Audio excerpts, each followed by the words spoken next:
मैं मां भुवनेश्वरी ज्योतिष एंड वास्तु संस्थान से आज के इस विशेष पॉडकास्ट पे एज अ होस्ट दिव्यांशी ज्योतिषाचार्य डॉक्टर दीप्ति रंजन दास जी का स्वागत करती हूँ।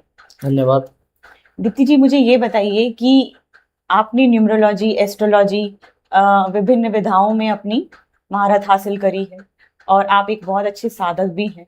तो मैं ये जानना चाहूंगी कि आपके नज़र से न्यूमरोलॉजी में जो नेम चेंजिंग का अभी इतना ट्रेंड चला हुआ है, लोग लोशू से, कबाला से और वैदिक एस्ट्रोलॉजी से नेम कितनी चेंजेस कर रहे हैं, उस पे आपका क्या बोलना है? सभी को मेरा नमस्कार, प्रणाम। और आपके पॉडकास्ट के माध्यम से कुछ भ्रांतियां हैं वो दूर करना चाहता हूँ। पहले तो भगवान ब्रह्मा ने जैसे वेद बनाए, वेदों को समझने के लिए वेदांग बनाया गया। जैसे 5 वेदांग है, उनमें से ज्योतिष शास्त्र है, महर्षि पराशर जी की रचयिता है। ठीक है। और ज्योतिष शास्त्र से सब निकला है। जैसे अंक ज्योतिष निकला, भृगु नंदी नाड़ी निकला, लाल किताब निकला, ऐसे सारे तरीके से सब कुछ निकला है वहीं से। ज्योतिष शास्त्र में ऐसा है कि आपका एक सपोज एक डेट ऑफ बर्थ हम पकड़ते हैं, किसी भी डेट ऑफ बर्थ को पकड़ते हैं, तो 31 अगस्त 1986। तो न्यूमरोलॉजी के हिसाब से मूलांक हो गया 4, भाग्यांक हो गया 9। मूलांक मतलब मूल स्वभाव, तो भाग्यांक हो गया भाग्य। भाग्य कब उदय होगा किसी को नहीं पता, शायद 3 साल की उम्र में उदय हो सकता है, कभी भी उदय हो सकता है। आपको आपके जब जन्म तिथि के हिसाब से आप जन्म लेते हैं ना, तो आपके राशि के हिसाब से नाम रखना चाहिए, पहली बात जी। क्योंकि अगर आप अभी जन्म हुआ किसी का 31 को 4 और राहु है उसका, तो उसका राशि है मिथुन, आपका उसका नाम रखेंगे किसी द से रखेंगे, सपोज पकड़ के चलिए, या कहीं भी रखेंगे, तो द के हिसाब से मीन राशि हो गया। तो राशि का इफेक्ट अलग देता है जी। नाम के राशि का इफेक्ट अलग देता है। तो हम जो नाम लिखते हैं, गुड नेम जो लिखते हैं, वो कुछ अलग होता है। और निक नेम अलग होता है। तो हम बुलाते किसी को किसी निक नेम से बुलाते, उसके दोस्त लोग उसको बुलाते हैं। जी। यूनिवर्स को कुछ नहीं पता। आप अपने नाम के हिसाब से आप उसको बुलाएंगे। जैसे आपका नाम देवयांशी है, आपके नाम को देवयांशी से बुलाते हैं जी। तो आपका राशि कुछ अलग होगा जी। राशि के हिसाब से नाम रखने से सही रहता है। फिर बाद में क्या होता है ना, हम चेंजेस करते हैं। मेरे को ये नाम शूट नहीं करता है, मैं ये नाम के आगे ये लेटर लगाऊंगा, वो लेटर लगाऊंगा। मतलब नाम में भी इंसान नाम ना बदले, नाम में कुछ स्पेलिंग्स चेंजेस कर सकते हैं। वो कर सकते हैं, वो देखना पड़ता है कि आपको स्वभाव के हिसाब से आपको सही बैठता है कि नहीं सही बैठता है। कर्म के हिसाब से सही बैठेगा या नहीं, आपके जो आप भाग्य के हिसाब से वो सही बैठता है कि नहीं। अगर कोई न्यूमरोलॉजिस्ट चाहे या कोई एस्ट्रोलॉजिस्ट चाहे, वो पर्सनलाइज कुंडली बना सकते हैं जी। मगर हर वक्त ये संभव नहीं है। अगर ऐसा आप मानिए कि अगर आपको ब्लड कैंसर है, ठीक है, तो डॉक्टर बोलेगा खून का कलर ही बदल दो जी। तो नाम बदलना सही नहीं है। नाम बदलना सही नहीं है। क्योंकि नाम बदलने के साथ साथ उसके पॉजिटिव अगर इफेक्ट आते हैं तो नेगेटिव इम्पैक्ट भी होते ही होंगे। बहुत सारे होते हैं, ऐसे नहीं है। अभी ऐसे न्यूमरोलॉजी में ऐसे समझ के मानिए कि जैसे 1 नंबर सूर्य का है जी, 2 नंबर चंद्रमा का है, 3 नंबर बृहस्पति का है। नंबर अगर एक बार आए तो सही है, अगर 2 बार आए तो ठीक है, अगर 3 बार आता है ना तो फिर वो नेगेटिव इम्पैक्ट देता है। जैसे लोग आज के भ्रांति है लोगों का कि 5 नंबर सही है जी, 5 नंबर बुध का है और वो अच्छा देता है। ठीक है, लोग गाड़ी के नंबर 555 रखते हैं, मोबाइल का पासवर्ड 555 ऐसे रखते हैं, तो 5 पे लाके रख देते हैं डेट ऑफ बर्थ से। उनको पता नहीं है कि मुझे अंतर्दशा में क्या मिलेगा, महादशा में क्या मिलेगा। जब खराब आता है तब एस्ट्रोलॉजर के पास भागते हैं जी, सजेशन दो, 5 नंबर मेरा तो खराब चल रहा है अभी। तो फिर वो बोलते हैं चलो ग्रीन कलर का चूड़ी खरीदो या ग्रीन कलर का कुछ साड़ी खरीदो या दान किसी करो, ट्रांसजेंडर को जाके दान कर दो। तो क्यों बोलते हैं, तो क्यों लेना चाहिए। और एक भ्रांति है, एस्ट्रोलॉजी में अंतर्दशा महादशा अलग कैलकुलेशन होता है, न्यूमरोलॉजी में अंतर्दशा महादशा अलग तरीके का कैलकुलेशन होता है। वो दोनों सही नहीं है, अलग अलग है। वो अलग विद्या है, ये अलग विद्या है। ठीक है, तो ये लोगों के मन में सब है, मैं नाम बदल लूंगा। नाम और मोबाइल नंबर कब बदलते हैं हम लोग कि जब हमारा कुछ नहीं हो पा रहा है, जी। हम एक जगह पे स्टॉक हो गए हैं, Stuck कहीं हो पे गए। भी कुछ भी नहीं हो पा रहा है, 3-4 साल से पड़ा हुआ हूँ एक जगह, बिस्तर पे नहीं उठ पा रहा हूँ इस तरह से, तब जाके हम नेम करेक्शन करते हैं। बहुत जरूरत हो तब, बहुत जरूरत हो तब, शौक के लिए नहीं। शौक के लिए नहीं। नहीं मेरे को ये नंबर मुझे चाहिए, ये नंबर मेरे लिए अच्छा है, मेरे को काम दिलाएगा, ये दिलाएगा, वो नहीं होता है। या कोई पेन से, हरा रंग के पेन से ये लिख दो, जी। ठीक है, स्विच कोड स्विच वार्ड होता है वो लिख दो, ब्लू पेन से लिख दो, मुझे बहुत सारा पैसा आएगा, तो इस तरह से वो ये काम नहीं करता। हाँ, नहीं करता है। तो अभी के टाइम पे जैसे लोग बहुत ज्यादा switch word as a remedy भी यूज करते हैं, तो आपके हिसाब से ये स्विच वर्ड एज पर टू कितना काम करते होंगे? स्विच वर्ड स्विच कोड का रेमेडी अलग है। वो जब धन की होती है, एक स्विच वर्ड स्विच कोड है, उसको बोलने से बार बार चैंटिंग करने से वो होता है। जी। कलर थेरापी अलग है, न्यूमरोलॉजी अलग है, एस्ट्रोलॉजी अलग है। लोगों को क्या क्या मिक्स कर देते हैं, लाल किताब कर देते हैं। कंप्लीटली अलग है, जी। ठीक है, वो सब तंत्र अलग है, सब अलग है। दीप्ति जी, आप एक तंत्राचार्य भी हैं, तो मैं ये जानना चाहूंगी कि माँ कामाख्या से आपका जुड़ाव कैसा है, और आप उनसे जुड़ के किस तरह लोगों के लिए मतलब उनका उपाय कर उनके जीवन शैली को सुधारने में सहायक होते हैं? देखिए, माँ कामाख्या वो तो एक शक्तिपीठ है और तंत्र पीठ भी है। वो कामाख्या के तंत्र अलग है, वो उसके बारे में चर्चा पॉडकास्ट में लोग आके बोल देते हैं, बहुत जी, कुछ जी, बहुत कुछ बोलते हैं, मगर वो ऐसा जो तंत्र में सही तरीके से होते हैं ना, तो उनको तंत्र के बारे में खुल के नहीं बोला जा जाता। नहीं। उसके लिए जैसे शिष्य को गुरु का चयन करना पड़ता है ना, फिर उसीलिए गुरु को भी शिष्य का चयन करना पड़ता चयन है। करना। और हर मंत्र में तंत्र छुपा हुआ है, ठीक है, और हम लोग आके बोल देते हैं ये है, जैसे ह्रीम ह्रीम क्लीम क्लिंग, ये सब है, तो इसको सही तरीके से उच्चारण भी करना चाहिए। नहीं तो हम तो जैसे पंचाक्षरी मंत्र है ओम नमः शिवाय, मगर हम क्या बोलते हैं जाके मंदिर में ओम नमः शिवाय, जिसको बोलते हैं ओम नमः शिवाय, बिना गुरु दीक्षा के ओम का उच्चारण नहीं करना चाहिए। नहीं कर सकता। वो 3.5 अक्षर का एलिमेंट होता है, उसमें क्या है, वो वामदेव और शिव जी ने बनाए हैं उसको, उसमें तंत्र है, उसमें नहीं बोलना चाहिए।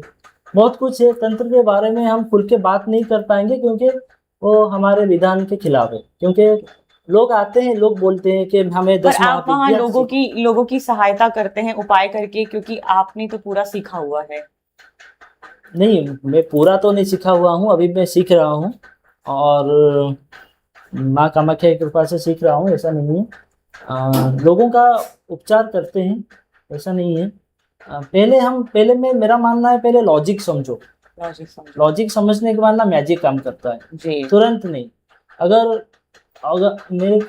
मुझे ऐसा लगता है कि अगर किसी का इनकम है 20,000 रुपया, 20,000 सैलरी है, ठीक है, एस्ट्रोलॉजर आजकल बहुत डराते हैं, ठीक है, अगर आपका बृहस्पति खराब हो, आप चले जाए किसी एस्ट्रोलॉजर के पास, तो बोलते हैं कि ये आपका बृहस्पति में ये है प्रॉब्लम है, ये वो बृहस्पति का हमारा अच्छा चल रहा है, ये चल रहा है, वो चल रहा है, पोखराज पहन लो, ठीक है, पोखराज एक रत्न है, उसको धारण किया जाता है सोने में। आज की डेट में पोखराज की कीमत, जो ओरिजिनल कीमत है ना, वो 1.5 लाख से शुरू होता है, 6-7 लाख तक जाता है। 6-7 लाख तक जाता है। उसका बेटा है टोपाज, ठीक है, पोखराज खरीदने की नहीं है क्षमता, तो टोपाज पहन लो, तो सोने में धारण किया जाएगा। सोने का आज के डेट में कॉस्ट है 1.5 लाख रुपया। अगर आपकी इनकम सैलरी हो 20,000, आप कैसे खरीदोगे? आपका परिवार है, सब है, खर्चा है, सब है। जिस दिन आप किसी से उधार जानने के मांगोगे ना कि मुझे 40,000 दे दो या मुझे 50,000 दे दो, मुझे मेरा खराब पड़ा है, मैं कोई मैं खरीदूंगा, पोखराज खरीदूंगा, उसको पहनूंगा, तो अगर सही टाइम से उनको अगर लौटाया नहीं पा रहे, तो अपना फिर राहु खराब कर रहे हो, शुक्र खराब कर रहे हो, बुध खराब कर रहे हो, तो एक ही ग्रह के चक्कर में हम 3-4 ग्रह ऐसे ही खराब कर देते हैं। तो इससे अच्छा है 5 मुखी का रुद्राक्ष धारण कर लो। नहीं तो अपने से जो बड़े लोग होते हैं उनका पैर जाके छुओ जब घर से निकलो। मतलब बेसिक रेमेडी भी इंसान करने से बहुत कुछ ठीक कर सकता है। बहुत कुछ ठीक हो सकता है। अनजाने में हम तो बहुत सारा रेमेडी भी कर देते हैं। जी जी जी जी। अच्छा, जैसे कि माँ कामाख्या शक्तिपीठ पे सिर्फ ये लोग ये मिथ बना के बैठे हैं कि सिर्फ वहां पे तंत्र के लिए ही लोग जाते हैं, नॉर्मल लोग जाने से डरते हैं, ऐसा क्यों? नहीं, ये गलत है। ऐसा नहीं है। लोगों को यूट्यूब के चक्कर में ना लोग पागल है। जी। वो माँ का रजोस्वला होता है, पूरा ब्रह्मपुत्र नदी लाल हो जाता है, ये सब गलत है। ऐसा नहीं होता है। वहाँ पे सभी, माँ तो माँ है, उनके पास सभी जाते हैं, ऐसा नहीं। आपके वो आपका मतलब वो लोग चाहते हैं मैं कामाख्या जाऊं दर्शन करने के लिए, नहीं जा पाते, अलग चीज है, उनका भाग्य में नहीं है। लोग टिकट तक भी करवा देते हैं, जा भी नहीं पाते, पहुंच नहीं पाते। वो तंत्र पूजा वहाँ पे होता है, तंत्र बलि, वहाँ बलि पूजन होता है, वहाँ पे बलि पूजा होता है। कामाख्या के बारे में खुल के कोई बात नहीं कर सकता, कोई करना नहीं चाहता है। तो क्योंकि वहाँ की चीजें समझने के लिए इंसान को बहुत हद तक उसका समझदार बनना पड़ेगा। ऊर्जा कुछ अलग है, और ऊर्जा अलग है। आप वहाँ पे जाओ, ध्यान करो, वहाँ पे जाके माँ को बोलो, जो बोलो वो होता है वहाँ पे। वो आप खुद फील कर पाओगे वहाँ का एनर्जी क्या है, एनर्जी कैसा। और माँ तो माँ है, माँ को चाहे आप सात्विक में पूजा करो या तामसिक में पूजा करो। तामसिक वहाँ पे पूजा होता है, जैसे शराब का भोग लगता है, जैसे बलि पूजन होता है, वो होता है। वो हम बलि पूजन हमने नहीं शुरू किया है जी, वो हमारे एंशिएंट ने शुरू किया था। हमने अभी थोड़ी ना बलि पूजन करते हैं, ऐसा नहीं। जी जी। और उसकी कुछ मान्यताएं अलग हैं, उसकी कोई समझने की परिस्थितियां अलग हैं। जी दीप्ति जी, कुछ इस विशेष पॉडकास्ट पे आप एक आध कोई विशेष पॉइंट रखना चाहेंगे लोगों के लिए, जैसे उनका कोई मिथ दूर हो जाए, चाहे वो ज्योतिष से हो, चाहे वो न्यूमरोलॉजी से हो। क्योंकि तंत्रों का डिस्कशन करना तो इसलिए इम्पोर्टेंट नहीं है क्योंकि उसके लिए काफी ब्रीफ डिस्कशन इंपॉर्टेंट रखता है, ताकि लोगों के सवालों का जवाब निकल आ पाए। लेकिन इस विशेष पॉडकास्ट पे जो थोड़ा बहुत भी नॉलेज आपने हमें दिया है, उसके अलावा कुछ ज्योतिष के लिए कोई ऐसी विशेष बात या कोई ऐसी विशेष टिप्पणी जो लोगों को नहीं करनी चाहिए? ज्योतिष के बारे में अभी तो कल बृहस्पति चलन हुआ जी, मिथुन राशि से अपने राशि में गए, कर्क राशि में गए जी। अब बोलेंगे लोग सब, कुछ कुछ राशियों में बहुत बढ़िया इफेक्ट आएगा, कुछ कुछ राशियों में खराब इफेक्ट आता है। मतलब ऐसा नहीं है। बृहस्पति क्या है वो समझना पड़ेगा। वो गुरु है जी, वो देवता के गुरु है। हमेशा गुरु ही आता है बचाने के लिए। जी। और असुर की गुरु है शुक्राचार्य है, वो भी देवता है, और असुर है, असुर की गुरु है। मगर संजीवनी विद्या किसके पास है? शुक्राचार्य के पास है, बृहस्पति जी के पास नहीं है, गुरुदेव के पास नहीं है। मगर आखिर में क्या होता है ना, गुरु की दृष्टि जिस पे पड़ती है ना वो बच जाता है। जैसे अभी मिथुन राशि में अच्छा है, चल रहा है, अभी चलेगा भी। अभी कर्क में भी अच्छा चलेगा। हर राशि का अलग इफेक्ट देगा, समय से परिवर्तित होता रहेगा, समय से परिवर्तित होता है मतलब कुल मिला के। लेकिन गुरु मोस्ट ऑफ द 80% अक्टूबर में, फिर से अक्टूबर में गुरु चले जाएंगे सिंह राशि में, जी, चलन हो जाता है। जी जी। तो वो सबकी कुंडली पे अलग अलग इम्पैक्ट होगा, बट अभी मोस्ट ऑफ द 70 to 80% लोगों के लिए प्रॉफिटेबल ही नजर आ रहा है। हाँ, 70-80% प्रॉफिटेबल नजर आता है। मगर कर्म से ही करना चाहिए आपको जी। कर्म गलत नहीं करना है आपको। कोई भी ग्रह खराब नहीं है, कोई नक्षत्र खराब नहीं। 27 नक्षत्र है, 9 ग्रह है, ऐसे 7 ग्रह है, 2 छाया ग्रह है, राहु और केतु, ठीक है। तो 27 नक्षत्र है, 27 नक्षत्र को हम डिवाइड करके चलते हैं जी, ठीक है। तो ऐसा नहीं, सब अच्छे हैं अपनी जगह। हम अगर अपना कर्म अगर सही करेंगे सब सही होगा। कामाख्या लोग जाते हैं, पूजा करते हैं, कन्या पूजन, ठीक है। वहां पे जाके छोटी बच्चियों का कन्या पूजन करते हैं। कन्या पूजन के टाइम पे वो क्या संकल्प लेते हैं कि हम कन्या को माँ मानते हैं, आदर करते हैं।